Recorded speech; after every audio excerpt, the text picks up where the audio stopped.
E a pauta vai começar com um jogo que ninguém liga. Brincadeira. Não, rapaziada, mentira. Um jogo bem importante. Isso, não. Um jogo muito importante entre Inter e Atlético Mineiro, exatamente.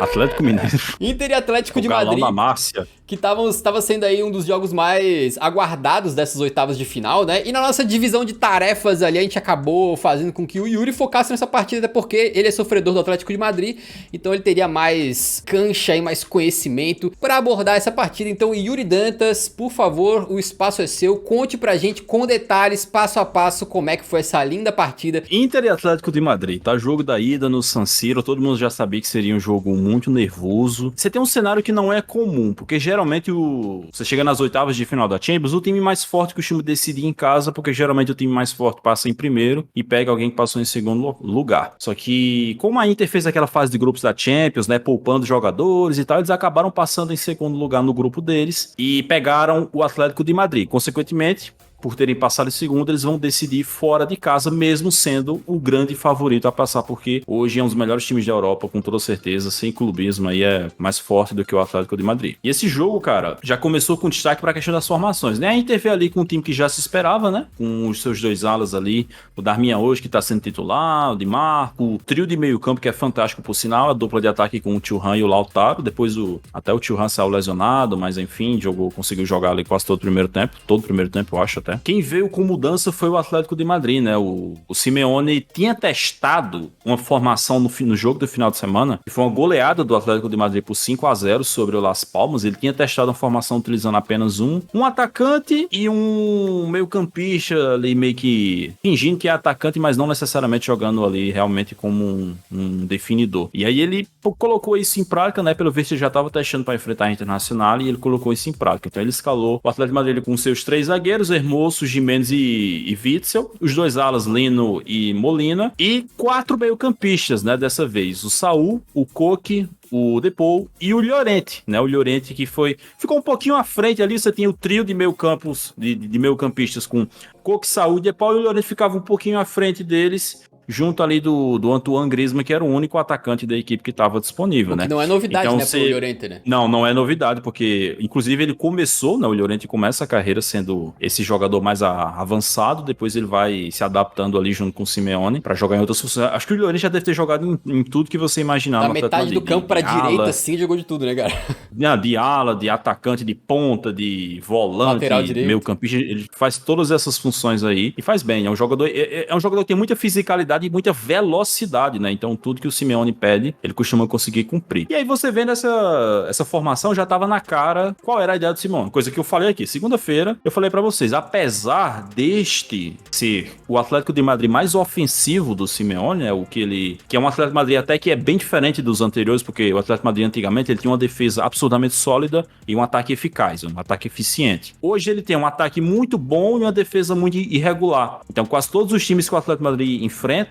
conseguem agredir o Atlético de Madrid. Pode até não conseguir vencer, porque o time é bom, o time é forte, mas quase todos os times que enfrentam o Atlético conseguem agredir bastante. E aí ele, enfrentando um dos times mais fortes da Europa, que tem um ataque absurdo, que é a Internacional, ele preferiu adotar uma postura mais cautelosa. E assim foi durante o jogo, né? O Atlético de Madrid deixou a Inter na maior parte do tempo com a bola, embora não tenha sido tanto tempo assim, né? A diferença na posse de bola, acho que se não me engano foi algo em torno de 56 a 44, alguma coisa assim. Não foi uma diferença tão grande, mas ali no primeiro tempo foi muito disso, né? O Atlético de Madrid deixava a Inter ali, a Inter tentava construir alguma coisa, tentava utilizar suas armas, e aí quando o Atlético de Madrid recuperava a bola, tentava contra-atacar, mas a maior parte do tempo não dava, né? Quase todas as jogadas em que o Atlético de Madrid tentava contra-atacar, a Inter recompõe com uma velocidade absurda, cara, bizarro. O Atlético de Madrid dava 2 passes, quando olhava, o time da Inter inteiro já estava recomposto, então não dava tempo de contra-atacar. Esse time da Inter é uma máquina, cara. É absurdo como os caras são bem treinados, como é todo mundo coordenado, todo mundo sabe exatamente o que faz, para onde tem que correr, todo mundo ajuda muito na marcação. Então não é fácil você montar uma estratégia dessa e dar certo, né? Eu acho que na cabeça do Simeone, se saísse com 0-0, tava show de bola, porque aí o Atlético de Madrid só precisaria de uma vitória simples em casa, coisa que é perfeitamente possível, né? Até porque o Atlético de Madrid é muito forte no Metropolitano, tinha uma invencibilidade de mais de um ano na sua casa aí segurando até ser derrotado pelo Atlético recentemente. O primeiro tempo foi muito disso, né? Acho que o primeiro tempo,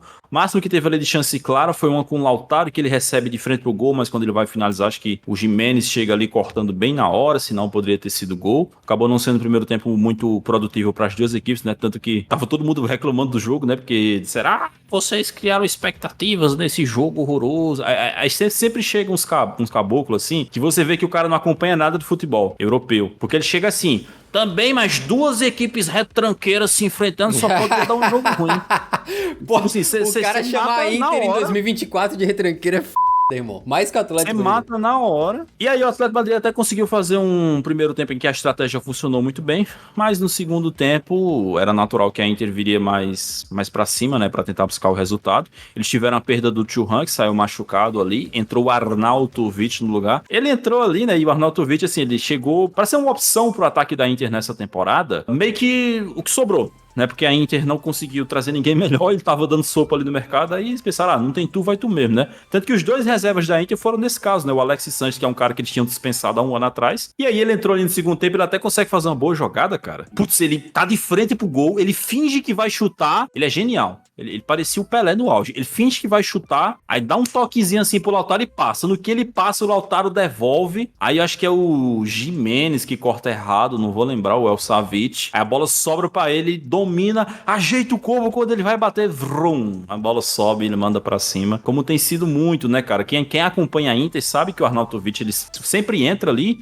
pra ganhar alguns minutos, e ele é muito disso, às vezes ele faz tudo certinho, tabela, papapá, faz a jogada certinho, quando chega na hora de finalizar, ele chuta a bola como se estivesse chutando uma jaca, né? Foi esse o gol mais perdido aqui, né? Esse que os torcedores ficaram indignados e tal, foi esse, né? Cara, o que eu achei bolado desse lance é que ele tá quase na risca da pequena área, né? Então, cara, dali, assim, ó, se o cara der aquele chutar forte no peito do goleiro, que tem alguns atacantes que metem dessa, né? Até é menos pior, mas, pô, o cara não acertou, cara, o gol é muito grande, cara, o bicho tá na risca da pequena área, ele não acertou o gol, velho, não acertou o gol. É engraçado porque a TV focou nos torcedores e tem um pequeno, um gurizinho ali, deve ter uns 10 anos, cara, o gurizinho tava possesso.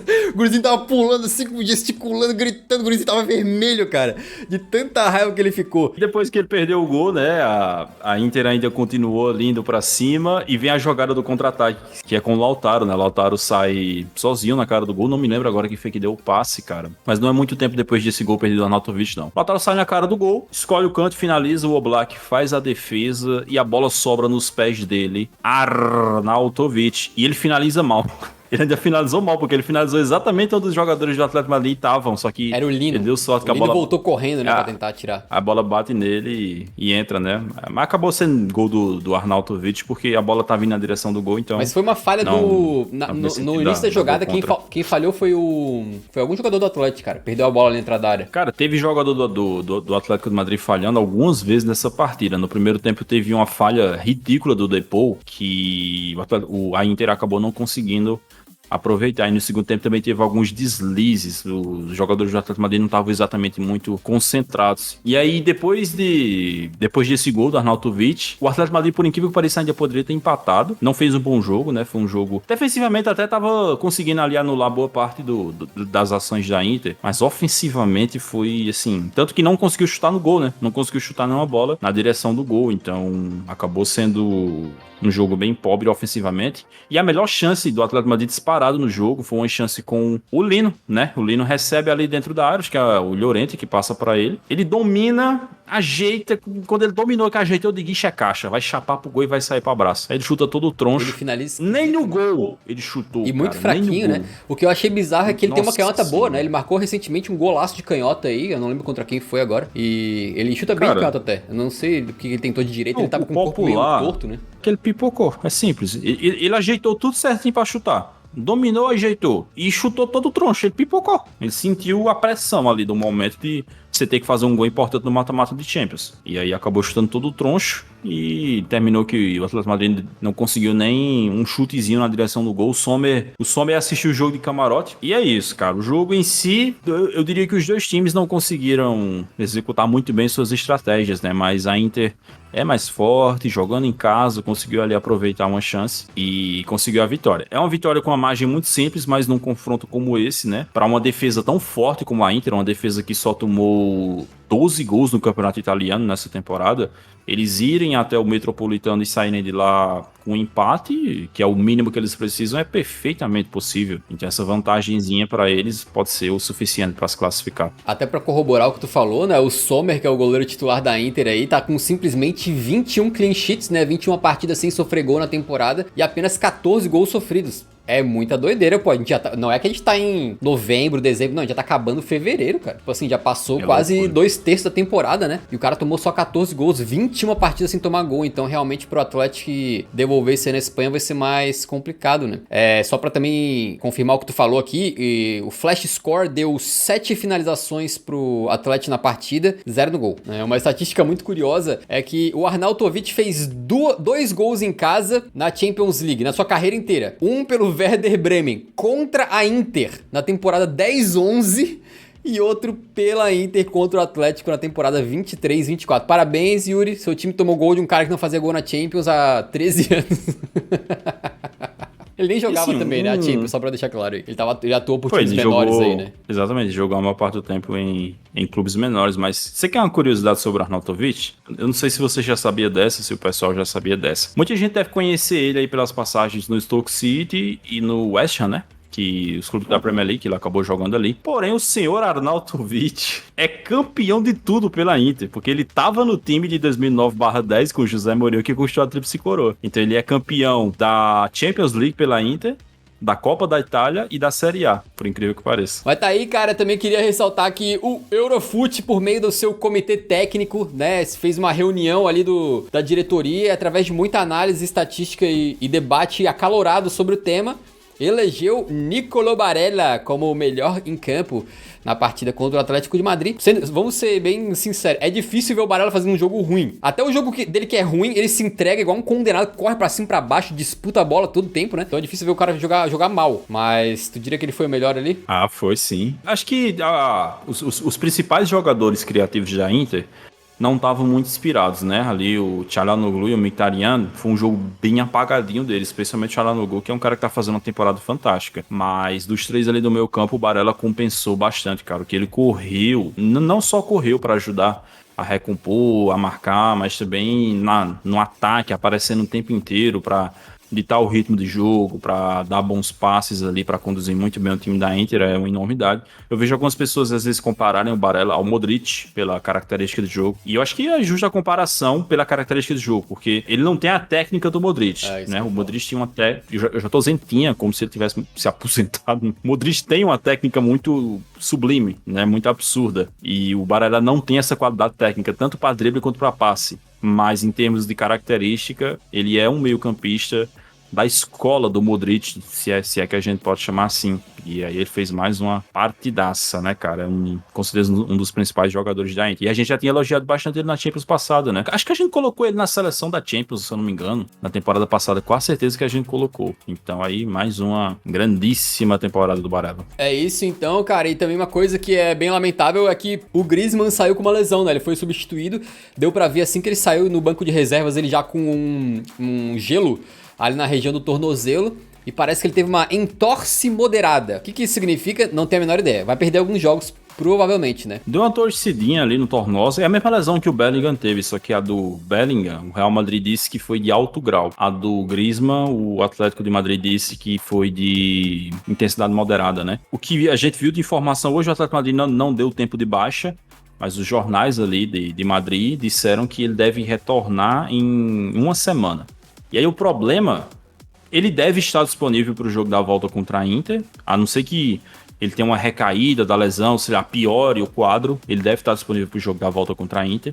Só que daqui a uma semana o Atlético Madrid vai visitar o Athletic Clube de Bilbao pela volta da semifinal da Copa do Rei, em que o Atlético Madrid precisa remontar, né? Que ele perdeu a ida no Metropolitano. Então, se tiver que fazer isso sem o Griezmann, o Bilbao, o Athletic Clube já pode se considerar praticamente na final da Copa do Rei. Então tá aí, cara, a Inter de Milão saindo na frente do Atlético de Madrid no jogo de ida das oitavas de final. Seguindo para o restante da pauta, então, falaremos agora da partida que vocês aí, canalhas, que não gostam do holandesão, que ficam botando o PSV no máximo em sexto no Euroranking, né? Vocês aí não se interessaram muito por esse jogo, que eu sei.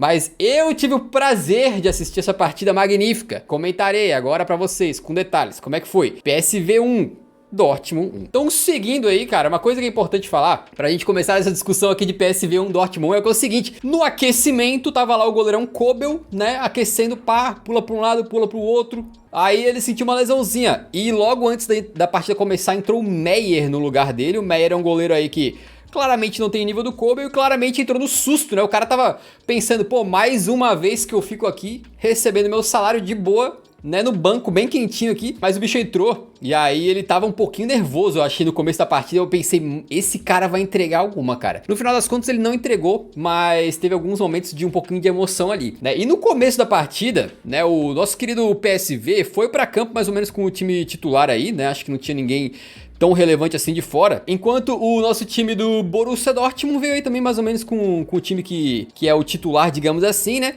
com o Füllkrugzão lá no ataque, Sancho jogando também, e ele Malendinho, o nosso querido Ronaldo R9 holandês também, né, que fez uma grande partida. Acho que pra mim foi o melhor do jogo, mas eu vou falar mais sobre isso daqui a pouco, porque o início do jogo foi equilibrado, tá? Só que o PSV tava sendo mais perigoso, conseguindo achar uns espaços ali na defesa do Borussia Dortmund, que não estava muito compacta, não estava muito segura, né, apesar do Schlotterbeck ter feito um jogo interessante, e o Hummels também, no final das contas estava tendo alguns espaços por trás das costas ali.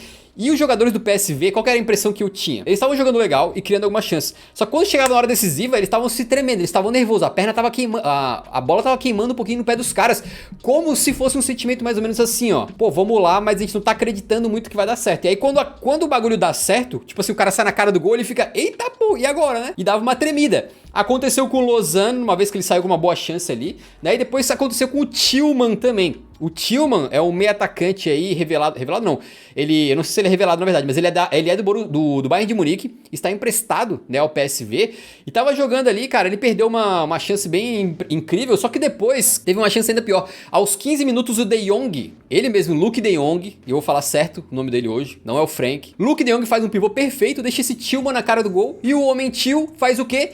Desesperou completamente. Ele poderia ter entrado mais na área pra chegar mais perto do goleiro e finalizar, mas não, ele recebeu a bola e já, eita, tem que chutar. Aí chutou pra fora, mas o PSV tava criando chance, tava conseguindo achar uns espacinhos. E no Borussia Dortmund, o único cara que eu achei que realmente tava jogando bem do meio pra frente era o Malen, que tava tentando. Tá, o Füllkrug tava um pouquinho preso na marcação, o Reus e o Sancho apagados e o Malen tentando. O Malen foi pra cima, tentou uma finalização ali boa, depois tentou um chute de fora da área e tal, e numa dessas ele recebe uma bola na ponta direita da área, vem o Serginho Dest pra tentar a marcação, o Malen finaliza, a bola bate no Dest, entra tipo assim no cantinho da trave lá, no cantinho lá em cima, impossível do goleiro pegar, não tinha como, o goleirão Benítez do PSV, e o Borussia Dortmund abriu o placar. E a bola, na minha opinião, continuava queimando um pouquinho os pés dos jogadores do PSV, que talvez estivessem sentindo ali essa de estar enfrentando um time muito grande, né, em Champions League e tal, só que eles passaram a dominar mais a partida depois desse gol aí. Mas, cara, depois o tal do Tillman perde mais uma chance claríssima, a bola na área, sobe de cabeça sozinho e manda pra fora. Tava impedido, é verdade, depois foi marcado impedimento, mas ele perde claríssimo. E aí depois o Bakayoko, esse camarada aqui, que é aquele cara que substituiu o Madueke lá no time do PSV, no time titular, né, recebe uma bola livre na cara do gol. Só que, na minha opinião, aconteceu tantas vezes esse tipo de jogada no primeiro tempo, que pra mim os caras estavam nervosos. Eu acho que é a única explicação, porque o cara vai na cara do gol, na hora que ele vai dominar, ele se embanana todo. Aí, tipo assim, a zaga volta, recompõe, ele perde totalmente o ritmo da jogada. No final das contas, ele deixa com o Saibari, que manda um chutaço e o goleiro defende. E no final das contas, o Borussia Dortmund fazia 1-0, só que com o PSV jogando bem melhor, na minha modesta opinião. E no final das contas, foi isso, cara. E acabou o intervalo aí com um gol do Malen, que o que eu esqueci de ressaltar é que o Malen é ex-jogador do PSV. Beleza? Então ele marcou aí fazendo a famosa lei do ex. E no segundo tempo, cara, o que aconteceu foi o seguinte, né? O PSV começou pressionando um pouquinho, né? Eu achei que eles reagiram bem à partida. É meio que um misto assim, eles estavam nervosos quando tinha uma chance mais clara, mas em geral a estrutura do time tava funcionando certinho. Eles estavam conseguindo manter a posse ali, criar algumas jogadas interessantes. E aí vem uma bola pro Tillman dentro da área. E o cara toma um bote do Hummels e o juiz na hora, pá, apita, pênalti. E no replay, o que acontece? O Hummels claramente chega na bola primeiro, tá? Ele dá um bote limpo na bola.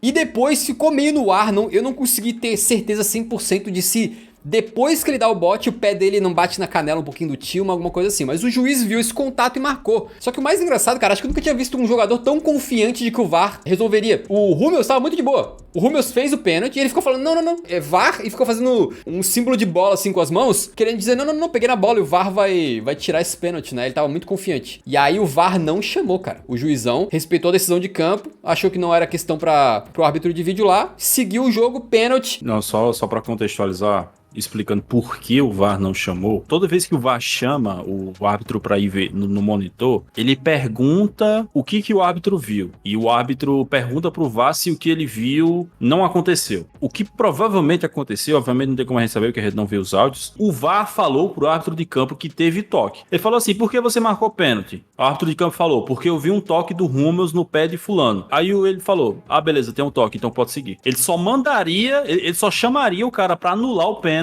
se o que o árbitro relatou, o árbitro de campo, se o que ele relatou não aconteceu de forma alguma. Mas como provavelmente ele relatou, não, eu vi um toque do Hummels no pé dele. Aí o árbitro falou, beleza, teve o toque, então segue. Eu não sei se na sala do VAR lá eles tinham algumas imagens que a gente não viu, mas pelas que eles mostraram na transmissão, eu não tive certeza absoluta de que não houve um toque. Me pareceu que não houve, mas o pé passa bem do ladinho, o jogador cai na hora, assim, pode ter tido um toquinho pequeno ali, eu não sei dizer. O Hummels, na hora que o pênalti foi confirmado, ficou indignado, ficou possesso da vida, ele não estava se acreditando, inclusive isso aconteceu 2 vezes dentro de campo, antes do pênalti ser convertido, e depois ele foi pro Twitter, e não quis saber não, quero até ver se a UEFA vai punir de alguma maneira, mas o bicho foi pro Twitter e falou, que piada é esse pênalti, de novo, eu não acredito que podem ter decisões como essa vindo do VAR.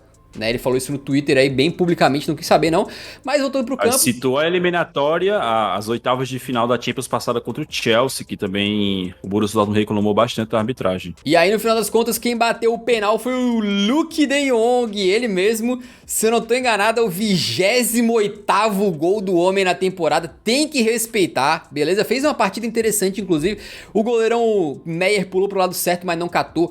E aí ele empatou a partida. Depois ainda tem um lance muito esquisito em que vem uma bola pra área, o Wolf do Dortmund, ele dá meio que um coice na bola, ela pega na trave ainda, né? Mas o Dortmund acabou atacando muito pouco depois desse 1-1 aí, cara, parecia em algum determinado momento que eles estavam satisfeitos, tá, com o empate.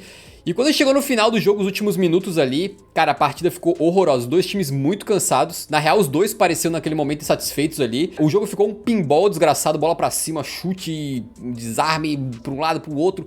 Não tava tendo mais jogo, né? E acabou no final das contas 1-1, um jogo em que, na minha modesta opinião, Borussia Dortmund teve seus momentos, mas o PSV foi melhor. E o PSV jogou um futebol direitinho. Tu pensa assim, não, os caras têm o Luuk de Jong lá, vão ficar cruzando na área pra ele, que nada. Cruzaram umas 2, 3 vezes durante a partida inteira, creio eu.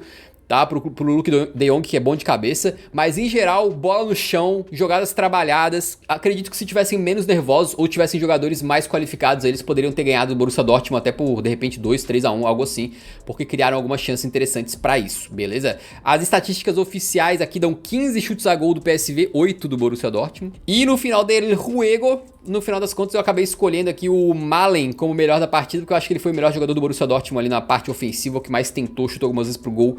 Mas achei um jogo interessante, não foi um primor de nenhum dos lados. Agora, me parece que ambos, considerando o desempenho de ontem, ambos podem ser presas fáceis aí pra algum time mais forte que eles acabarem enfrentando nas oitavas de final. Né? E nenhum deles me pareceu que teria a capacidade mínima aí de tancar uma equipe mais pronta, mais certinha, com mais cancha. De qualquer maneira... Mas, se um deles passar e pegar ou o Bergman e Colasio, dá pra pegar na semifinal. Opa, quem sabe.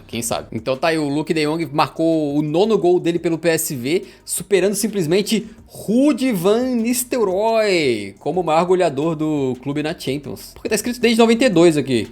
Eu não sei se considerar... Era moderna. Sim, mas se considerar todos os tempos daí não deve ser, né? Não deve ser daí. Provavelmente não, porque o Opta, geralmente, quando ele separa assim, era moderna e era clássica, é porque tem alguém na era clássica que fez mais. E o PSV era mais forte antigamente, né? Então... Luuk de Jong fez uma boa partida, tá? Obviamente ele é um centroavantão daqueles, né, grande, pesado, tu não pode esperar que o cara tenha uma influência no jogo o tempo todo, mas assim, fez uns bons pivôs ali, ganhou umas bolas de cabeça, deixou o Tillman na cara do gol, era pra ser uma assistência, o Tillman perdeu o gol, e marcou o dele de penal também. Tudo pra ser decidido na Alemanha. Meu prognóstico, na Alemanha o PSV vai sofrer um pouquinho, tá? Porque em casa eles já deram uma sofrida em alguns momentos ali, que a bola tava queimando um pouquinho nos pés deles. Quando eles chegarem lá no estádio do Borussão, Signal Iduna Park amarelaço, vibrando, pulsando, a torcida do Dortmund é maluca. Acho que eles vão sucumbir. Não que o Borussia Dortmund seja um timaço, tenha jogado muita coisa, mas... Não sei não, cara. Eu acho que, apesar do PSV ser um time interessante, quando chegar na Alemanha, as coisas vão ser outras aí. Mas isso aí é um prognóstico pra gente fazer daqui 2, 3 semanas, quando tivermos os jogos da volta. Por enquanto, na ida, 1-1. Vamos para a próxima partida, então, cara. Tivemos um jogo ou um atentado ao futebol, que foi Porto contra Arsenal. Exatamente. No Estádio do Dragão, o Porto recebeu o Arsenal numa partida que,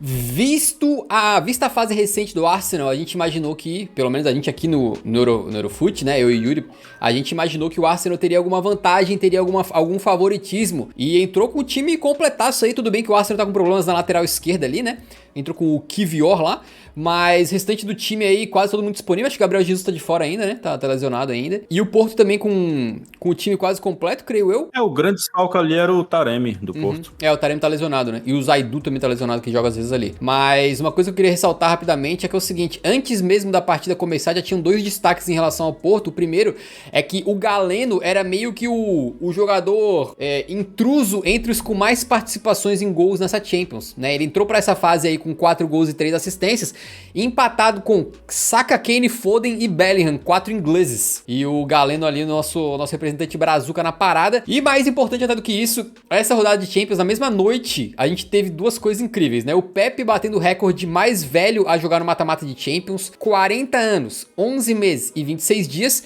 E o Yamal, no mesmo dia, batendo o recorde mais jovem a jogar no mata-mata de Champions, 16 anos e 223 dias. Isso aqui é doideira completa, hein, cara? Doideira completa. Tava vendo agora um vídeo do Rio Ferdinand. Ele conversou com o Pepe pós-jogo, né? Aí ele ficou passando a mão do Pepe, assim, com todo respeito. Aí depois perguntaram pra ele falou, eu fui perguntar pra ele qual o segredo do corpo dele, porque ele vai fazer 41 anos e tá jogando em alto nível no mata-mata de Champions, é loucura. O Pepe, durante uma parte da carreira, ele ficou muito marcado por aquelas explosões que ele dava, né? Com aquelas agressões que ele cometeu e tal. Mas é bem da hora ver que ele, nos últimos anos, vem mudando um pouco dessa aura em volta dele, desses comentários em volta dele, pra galera falar da longevidade, de como ele é bom mesmo, né? 40 anos o maluco tá tancando ainda na mata-mata de Champions. É doideira. Eu sempre digo, o Pepe foi o melhor jogador de Portugal na Eurocopa 2016. É um zagueiro que merece, e é um cara que é tricampeão da Champions League pelo Real Madrid, né? Em 2016 ele era reserva, mas estava no elenco, tricampeão da Champions pelo Real Madrid, campeão da Eurocopa, um zagueiraço. Parabéns ao Pepe, né? E também o Yamal, que está jogando muito bem, garotinho aí. Mas a partir daqui eu vou deixar contigo, Yuri. Porto e Arsenal, comente sobre esta belíssima partida. Pois é, eu elogiei bastante as equipes aqui na segunda-feira, especialmente o Arsenal, que pra mim é um dos melhores times da temporada. E eu esperava realmente um jogo bacana, cara. Porque assim, Porto sabe que enfrentar o Arsenal lá no Emirates é uma desgraça. Eles sabem que precisavam do resultado pra tentar chegar lá no Emirates e fazer o que o Sporting fez na Europa League da temporada passada, por exemplo. O Sporting eliminou o Arsenal da Europa League na temporada passada. Já era um Arsenal forte que estava disputando o título da Premier League. Então era perfeitamente capaz do Porto eliminar o Arsenal dessa Champions, por que não? Só que, obviamente, era importante fazer o resultado em casa. E aí eu esperava que o Porto fosse um pouco mais agressivo. Da mesma forma, eu esperava que o Arsenal também fosse tentar conseguir a vitória, porque era perfeitamente possível. É um time mais forte do que o Porto. Tava do meio para frente ali quase completo, né? Só tava faltando o Gabriel Jesus. Mas, pô, você olha o time que o Arsenal entrou em campo, cara, do meio para frente. Declan Rice, Odegaard, Havertz, Trossard, Saka, Martinelli, só jogador bom, cara. Só jogador bom. Inclusive o Havertz retornando ao Dragão. Dele agora. O Havertz retornando ao Dragão, que foi onde ele teve um maior momento da sua carreira, né? O gol na final da Liga dos Campeões contra o Manchester City. Então poderia até se aproveitar dessa mística, né? Quem sabe tentar invocar ali uma versão do Kai Havertz, né? Só que o que a gente viu em campo? O primeiro tempo começou interessante, porque logo no comecinho do jogo teve a chance do Galeno, em que, porra, ele pega a bola de primeira, cara, a bola estoura na trave, ele pega muito forte. Você mal vê a cor da bola, é pim-pim, a bola estoura na trave, volta exatamente no pé do Galeno, ele bate de primeira, mas acaba estourando a bola pra fora, né? O Porto já poderia ter aberto o placar no começo do jogo. Se eu puder só comentar sobre esse lance rapidinho, eu achei que ele foi muito inteligente, né? Porque na primeira ele se adianta ao zagueiro e finaliza. E ele tava na linha da pequena área, então ele tava muito perto do gol. Só que era uma finalização difícil, porque ele tava com o pé bem aberto, bem alto, assim, né? E aí a bola vai na trave e volta exatamente nele. Só que ela vem tão rápida que, cara, ele mal teve tempo de reagir. Então, se tu olhar o lance assim, pô, foi um gol perdido? Foi. Ele tava na pequena área, sozinho, na frente do goleiro, tá ligado? Mas era muito difícil, cara. A bola veio com muita velocidade. O cara tinha que... Tipo assim, pra conseguir reagir da maneira adequada a um lance daquele ali, o cara tem que ter uma reação de gato, assim, tá ligado? Porque veio muito rápido, muito difícil mesmo. E a bola não passou longe, né? Ele conseguiu até finalizar bem, ele chapou, só que a bola raspou a trave e saiu. Mas foi um lance, cara, foi um lance muito esquisito no final das contas, né? Foi um lance, tipo, eu achei um lance icônico, assim, tipo, sei lá, ele chegou com tudo, pá, a bola bateu na trave, já voltou nele, já perdeu, e ele ficou com uma cara assim, ele não se acreditava, né? Foi bem maluco esse momento. Era uma jogada difícil. Assim, ele poderia só ter sorte ali da bola bater nele e entrar, porque realmente era bem difícil de direcionar a bola, digamos assim. Quando começou o jogo assim, eu pensei, beleza, o jogo vai ser bom, vai ser interessante, mas aí o jogo começou a caminhar para um destino em que ninguém estava muito afim de se arriscar, ninguém estava muito afim de jogar futebol. Eu acho que a estratégia do Porto, cara, estava muito naquela de tentar travar o Arsenal, e ele conseguiu. O Arsenal foi inoperante nessa partida, só que ao mesmo tempo ele não estava sendo agressivo jogando em casa, né? Ele não estava ativamente buscando a vitória. O Porto até tentava chegar ali algumas vezes quando recuperava a posse de bola, tentava ir pra frente ali com o PP, com o Galeno, com o Evanilson, mas não era aquele tesão, tá ligado? De não, bora, vamos pra cima, vamos atacar. Não era, tá ligado? Era uma parada muito devagar, assim, cautelosa. Aí não parava a bola, voltava pra trás. E aí quando o Arsenal pegava a bola, aí começava aquela construção toda, mas era uma construção lenta, toca pra fulano, aí chega no raio, o raio para, pega a bola e vai, não sei quem, papapá, um jogo lento, parece que nenhum dos dois times estava muito afim para pensar, não, vamos encerrar esse jogo aqui logo e vamos levar pro Emirates Stadium. E aí, fora isso, né, além dessa parte da lentidão das duas equipes, tinha um conjunto, um combo do comportamento dos jogadores e da arbitragem. E aí, nessa parte de comportamento dos jogadores, torcedores do Porto, me desculpem, mas eu vou culpar mais o Porto do que o Arsenal. Cara, os jogadores do Porto, os caras pareciam que eram de açúcar. Qualquer jogada encostava no jogador do Porto, os caras desmoronavam no chão, e especialmente em escanteio. O Arsenal teve uma porrada de escanteio, eu nem vou saber aqui exatamente quantos escanteios foram. Qualquer coisa do checa aí a estatística, mas teve muitos escanteios. E todo escanteio era a mesma cara. Ficava um jogador por cima do outro ali, um bololô desgraçado dentro da área. Qualquer coisinha o jogador do Arsenal caía no chão. Cara, teve um lance que foi ridículo no primeiro tempo, cara. Um jogador do Porto marcando o Saliba, não me lembro qual era o jogador do Porto. Ele chega assim pra marcar o Saliba. Cara, quando ele encosta no Saliba, ele dobra os dois joelhos e cai no chão, parecendo que vai começar a rezar o terço, meu irmão. Cara, que parada escrota, cara. E aí, nas jogadas disputas divididas do meio campo, era exatamente a mesma coisa. Toda dividida, o cara cai no chão, irmão. Toda disputa de bola, o vagabundo caía no chão. E não era só cair, caía e ficava lá. E ficava. E esperava, não, eu vou ver se eu me levanto. Estou cansado, chefe, não sei se eu vou levantar. Chato, cara. Insuportável. E o árbitro não ajudava, sabe por quê? Que eu também culpei o árbitro. Porque todo contato esse juiz marcava falta. Cara, o jogador respirava perto do outro. Ele... Peraí, meu irmão. Deixa o jogo correr, cara. Deixa os jogadores jogarem futebol. Parecia essa arbitragem de merda do Campeonato Carioca, que eu sou flamenguista, tem que assistir essa desgraça do Campeonato Carioca. Toda jogada o cara tá apitando. Peraí, irmão. Tinha jogada que os jogadores estavam vindo assim pra disputar, ele já tava apitando. Ele nem esperava ter a colisão do jogador, já tava apitando. Peraí, cara. Oxi. Que agonia é essa pra apitar a falta? Beleza. Passou essa parte toda ruim. Agora falando um pouquinho do desempenho do Arsenal.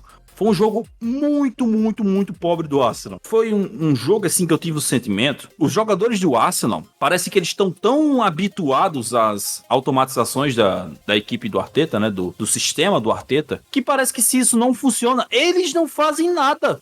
Não tentam um drible diferente, não tentam uma jogada individual, não tentam um passe diferente, não tenta fazer uma jogada diferente para quebrar uma linha. O Porto montou ali, na parte defensiva do jogo do Porto foi fantástica. O Conceição montou o time, anulou completamente o jogo do Arteta. Só que assim, cara, se tu tá vendo que o teu time tá encaixado, tá anulado, nenhuma das jogadas coletivas que você tá acostumado a treinar tá funcionando, então faz alguma coisa diferente, cara. Como é que um time com o Odegaard, com o Martinelli, com o Saka, nenhum desses caras tem capacidade pra fazer uma jogada diferente? Porra, foi 90 minutos de nada. A bola chegava no Saka, ele não fazia nada. Aí, pim, vai rotar, vai para Rice. Mas, cara, ó, fazer uma pergunta. Porra. Uma pergunta de quem não assistiu o jogo, tá? Não foi porque eles estavam sendo bem marcados ou o esquema do Porto tava anulando eles, porque o Martinelli é um jogador muito incisivo, cara. A Premier League, cada vez que eu vejo um jogo do Arsenal, o Martinelli cara, pegou a bola e já olha pra baixo e começa a partir pra cima do cidadão. E cara, o Saka, ele é um pouquinho menos, assim, eu vejo do 1 pra 1, mas ele também tem 1 pra 1 e ele tem uma jogada muito boa que ele corta pra dentro, né, e passa pra alguém e depois recebe na frente, né, com um pouquinho de espaço pra finalizar, alguma coisa assim. Não, o Martinelli, ele até tentou. Teve umas jogadas ali no primeiro tempo, segundo tempo, quase nada. Mas no primeiro tempo teve até umas jogadas que ele até tava tentando, mas tava um pouco inspirado. Agora os outros, cara, um mais omisso do que o outro, cara. Um mais omisso. Sabe o que é omissão? Omisso. Pega a bola e toca pro cara que tá do lado. Aí o cara que tá do lado toca pro outro cara que tá do lado. Peraí, irmão. 90 minutos dessa E o pior de tudo era quando eles voltavam lá no goleiro. Começava a tentar a jogada quando dava um riscozinho ali, papim, aí volta lá no Raya.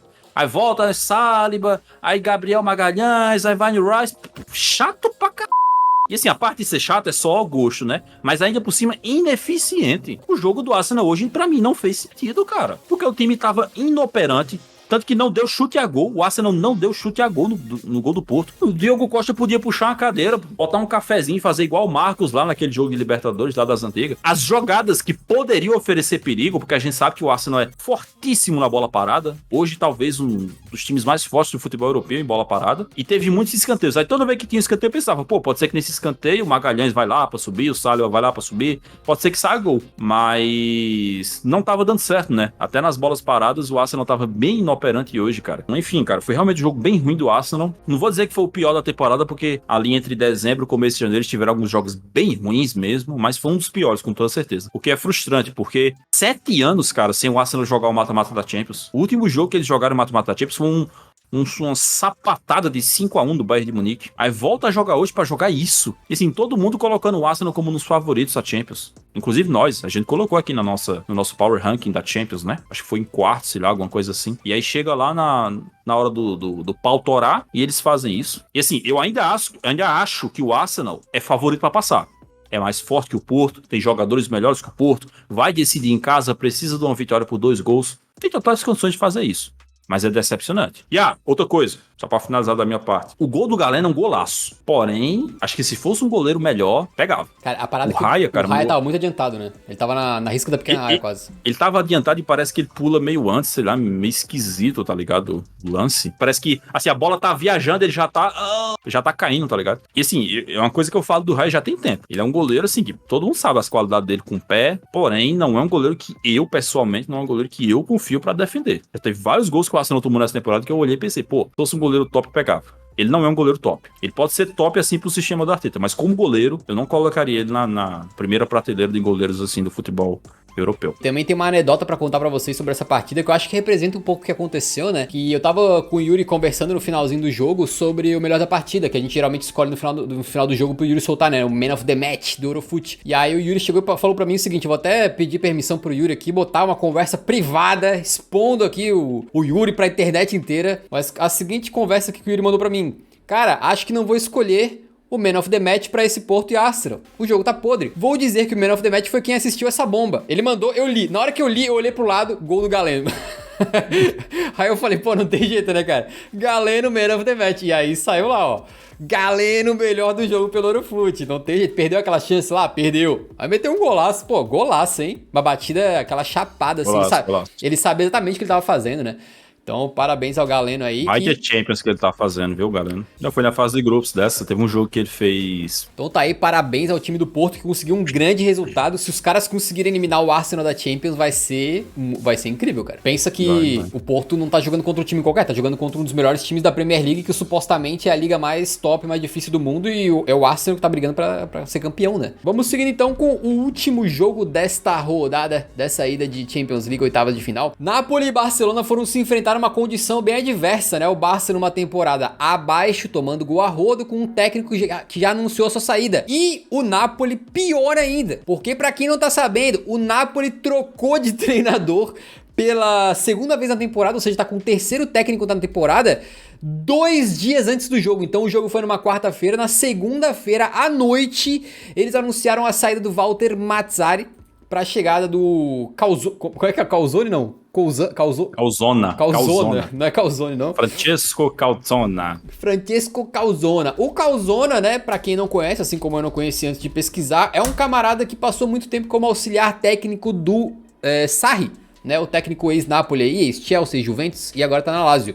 Ele ficou 18 anos trabalhando como auxiliar do Sarri, depois saiu, foi trabalhar como auxiliar de outros treinadores, inclusive no próprio Napoli, ele foi trabalhar lá com o Spalletti, então ele fez parte da equipe técnica que teve aquela campanha muito boa na Série A italiana na temporada 22-23, quando o Napoli foi campeão. De qualquer maneira, mesmo sendo uma seleção, uma escolha caseira aí para o novo treinador, né, e um cara que, pô, supostamente já conhece o ambiente, é a primeira vez que ele assume um clube na sua vida. Antes ele era auxiliar técnico e o cargo atual dele é técnico da Eslováquia, ou seja, ele tá treinando o time pela primeira vez 2 dias antes do mata-mata de Champions. Doideira completa, foi assim que o Napoli, que já faz uma temporada ruim, muito abaixo, com jogadores sem confiança, foram enfrentar o Barcelona. E o Barcelona tá em má fase, mas, meu amigo, é o Barça. Mesmo assim é pesado e é Champions League, né? Por isso eu não tava botando nenhuma fé no time do Barcelona, no time do Napoli aí. O Barcelona teve aquele recorde que a gente já comentou anteriormente, mas basicamente o Lamine Yamal se tornou o jogador mais jovem da história a aparecer num jogo de mata-mata de Champions com 16 anos e 223 dias.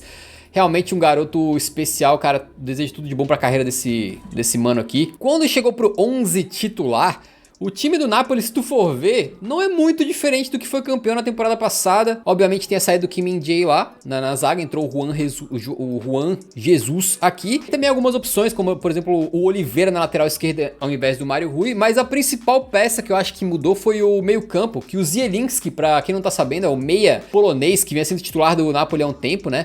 Ele era o principal motor criativo dessa equipe na temporada passada, só que ele não vai renovar o contrato e está a caminho da Inter de Milão como agente livre para a próxima temporada. E aí o Napoli nega que tenha sido por causa disso, mas tirou ele da Champions, ele não vem jogando. E no lugar dele entrou o garotinho Kajusti, ou Kaiusti, que é um sueco aí que tem uma carreira bem doida. Eu fui pesquisar, o cara começou a carreira na China, os pais dele se mudaram pra China, ele começou a carreira lá, depois foi pra Suécia, Dinamarca, França e agora foi parar no Napoli. E aí, cara, se tu for ver, o time é muito similar ao que foi campeão na temporada passada, mas a gente já vem falando isso desde o começo da temporada, né?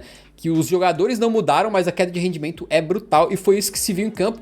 O Barcelona, com alguns problemas também, principalmente no meio campo, né, que o Xavi tentou colocar o Christensen por ali, não é a primeira vez, ele vem fazendo isso algumas vezes, porque ele não tem confiança mais no Oriol Romeu, que vinha sendo muito criticado e falhando muito, né? E o Christensen, pra quem não sabe, é um zagueiro. Tudo bem que ele tem uma qualidade técnica interessante com a bola no pé, mas tá fazendo essa função improvisado. Se algumas vezes pode ter funcionado, hoje certamente não foi o caso, pelo menos não muito o caso, né? E o que aconteceu nessa partida foi que é o seguinte, cara, começou o jogo, vai lembrar, o jogo era na casa do Napoli, tá? O jogo era lá no Diego Armando Maradona, os primeiros 10 minutos de jogo, cara, parecia que o Barcelona tava jogando num campo nu lotado. Assim, bizarro, cara. Boa pressão do Barça, recuperando todas as bolas em 2 segundos, assim. O Napoli não conseguia trocar 2 passes, sem brincadeira. Tava péssimo. O Osimhen me deu pena, porque ele é um atacante bom, ele é um centroavante muito bom. Só que a bola tem que chegar, irmão. Ele não é um cara que vai fazer acontecer. Talvez um lance ou outro, mas ele não é um cara que vai fazer acontecer sozinho, isolado no ataque. E o bicho tava jogando no Napoli, igualzinho eu vi ele jogando pela Nigéria, lá na Copa Africana de Nações.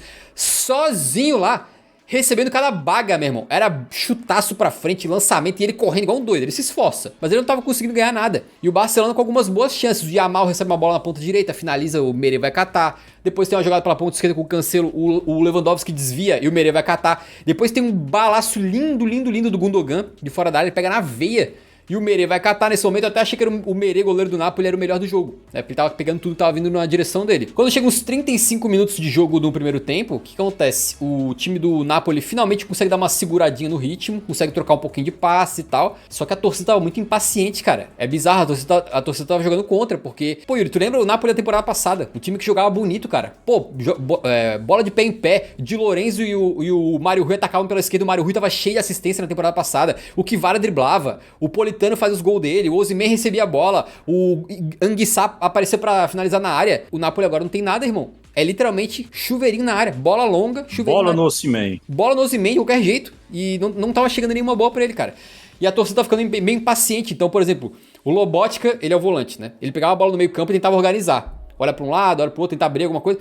E a torcida começava a dar uma vaiada, assim, não muito, mas começava a dar aquela pressionada, tipo, sabe como quem pede assim, por favor, chuta pro gol, manda a bola pra frente, não pro lado, tá ligado? Os caras estavam meio desesperados assim. E foi isso que aconteceu. No segundo tempo, o Napoli começou a ficar mais com a bola, então ele deu uma equilibrada na partida, beleza? Conseguiu jogar um pouquinho melhor aí. Mas no final das contas, velho, o que aconteceu foi que a partida tava com um nível muito fraco. O Barcelona teve bons momentos no primeiro tempo, tá? Achei que teve momentos que conseguiu controlar a partida, criar chances, roubar a bola rapidamente. Eles tiveram chance de fazer ali, de repente, um segundo gol, um terceiro gol, uma coisa assim. Pra mim, deveriam ter tentado matar esse jogo na ida, porque o Napoli tá fazendo um jogo ruim que dói, né? As duas equipes aí meio ruim no segundo tempo, né? O Barcelona caiu bastante. E aí tem um momento, aos 60 minutos de jogo, que acontece o seguinte, né? Uma bola no meio, em que o Lobotka chega completamente atrasado pra marcar, e aí o Pedri tá completamente livre aqui.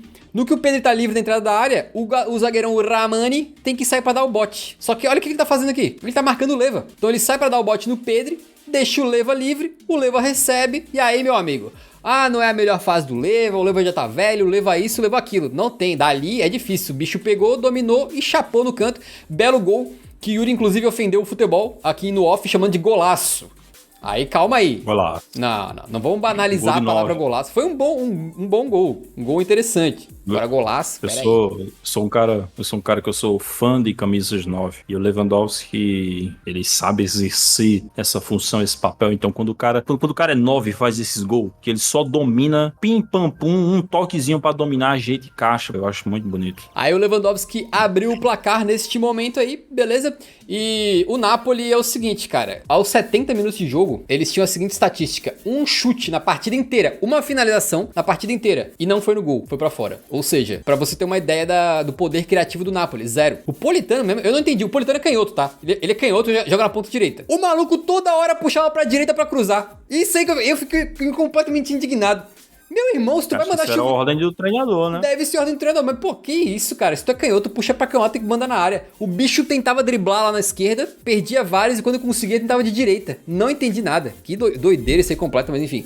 Aí no final das contas, cara, eu tava olhando o jogo assim, eu falei, cara, esse Napoli só vai fazer um gol numa jogada cagada. Vai ser assim, bola cruzada na área, o Inigo Martins vai tirar e vai dar de canela e vai fazer um gol contra. Ou tipo, o Christensen vai tirar uma bola, vai chutar na cara do Osimhen e vai fazer um gol com aquela proteção que ele usa, né? Vai ser assim, só se for a cagada. E foi mais ou menos isso que aconteceu. Porque aos 75 minutos, numa rara jogada em que o Napoli tentou trocar passes, né? Tentou realmente fazer alguma coisa com a bola no chão, a bola correndo. O que aconteceu? O nosso querido Zambo Anguissa botou pro Osimhen, e o Osimhen, muito espertamente, como camisa 9, protegeu a bola. No que ele protegeu a bola, o Inigo Martins, zagueiro do Barça, dropou igual um saco de batata no chão. Alguns acham que foi falta, eu acho que não foi absolutamente nada. O Inigo Martins tenta se adiantar ao Osimhen, na disputa ali, ele cai no chão todo troncho, e o Osimhen também quase cai. Só que o Osimhen, cara, tem que dar mérito pra ele, porque ele é um jogador que ele não cai e fica pedindo pênalti nem nada. Ele simplesmente se levantou, né, tava quase caindo ali, se levantou, foi e marcou o golzinho dele, mandando no canto. Não acho que foi falta, acho que foi um gol legal. E o Osimhen mostrando mais uma vez a sua importância pro time do Napoli. Aí o time tá ruim com ele. Sem ele, nossa! Sem ele Primeiro jogo depois da Copa Africana de Nações, né? É, exatamente. O outro jogo, quando ele voltou, ele ficou nas tribunas. Acho que ele não ficou nem no banco, se eu não tô enganado. E aí ele guardou bonito, cara, empatando a partida num lance fortuito. Num lance fortuito, porque realmente aquele gol só saiu porque o Inigo Martins caiu no chão. Ele deu aquela escorregada ali, caiu sozinho lá. E aí o gol saiu. Porque se dependesse de uma jogada realmente criativa e tal, não ia sair nunca, velho. Esse gol animou um pouquinho o Napoli. Então no final da partida, eles conseguiram tentar uma pressãozinha aos trancos e barrancos ali. Teve uma finalização de fora da área, teve uma falta perto da área, uma bola que o Simeone, ele mesmo, o técnico do Atlético de Madrid, entrou no segundo tempo como centroavante do Napoli. Na verdade, o filho dele, né? É Giovanni, né? Giovanni Simeone. Entrou. Giovanni Simeone. Matou no peito. Por coincidência, cara, que a gente tem pais e filhos nesse mata-mata da Champions, né? No Porto. Tem o Sérgio Conceição, treinador do Porto, e o filho dele, o Francisco Conceição, que é o camisa 10 de Porto. Fato. E aí o Simeone teve uma chance também e tal, uma pressãozinha, mas assim, aquela pressão na base da vontade que o Napoli tentou por alguns poucos minutos, mas o time muito mal, mal treinado, não sabem o que fazer com a bola, muito chuveirinho, tecnicamente às vezes também muito ruim. E aí quando chega nos últimos 2, 3 minutos, o Barcelona tenta dar uma pressãozinha, mas o time deu uma morrida. A verdade é que Eu tenho a impressão que meio que depois do gol do Levo, um pouquinho depois disso, o Barcelona fisicamente caiu muito, jogadores cansando muito. O Gundogan, que na minha opinião foi o melhor em campo, né? Fez uma boa partida no primeiro tempo, especialmente. Passou a ficar como um completo fantasma em campo. Frank de Jong é um guerreiro, tava correndo o tempo inteiro. Mas achei que o Barcelona caiu demais, velho. Caiu demais mesmo. E aí, no final das contas, acabou este Ruego. Assim, 1-1, Lewandowski para um lado, Osimhen para o outro. E fiquei com a impressão de que o Barcelona decepcionou. Em que sentido? Né, que eu até botei aqui no título desse cast, dessa live, e alguns torcedores do Barcelona já me questionaram no chat. No sentido de que era um jogo pra ter matado, irmão. O Napoli fez uma partida horrorosa ofensivamente, e defensivamente também não foi lá das melhores. Era o jogo pro Barcelona ter vencido, tá? E eles acabaram empatando só. Ainda acho que jogando na Espanha lá, o Barcelona tem todas as condições de despachar esse time do Napoli. Vamos ver com a troca de treinador como é que vai ser as coisas. Talvez o time do Napoli melhore um pouquinho, né? O jogo vai ser daqui 2 ou 3 semanas, alguma coisa assim, né? O jogo de volta. É isso, mano. Então pode ser que o panorama seja outro, mas a princípio acho que o Barcelona tem todas as condições de eliminar esse Napoli se eles jogarem assim, porque fizeram um jogo muito fraco. E por isso que eu coloquei que o Barcelona decepcionou. E só pra terminar então, né? Na minha opinião, o melhor do jogo foi o Gundogan, apesar de que ele jogou só até uns 60 minutos mais ou menos. Depois ali ele deu uma sumida aí, 3 passes-chave, 4 finalizações, nota 7.8 no jogo. Outra impressão que eu tenho, Yuri, não importa quem passar aqui não, mano. Se pegar City, qualquer um dos dois, tá? Qualquer um dos dois. Se pegar City, Real ou Inter, vai ser estraçalhado. Qualquer um. Se o Napoli passar ou se o Barcelona passar. Pegar um desses 3 times aí, meu irmão, a traulitada que eles vão tomar vai ser brincadeira. Esse Napoli aqui, jogando contra o Manchester City, não passa do meio campo nenhuma vez na partida, velho. Sem sacanagem. É doideira. Provavelmente. Doideira.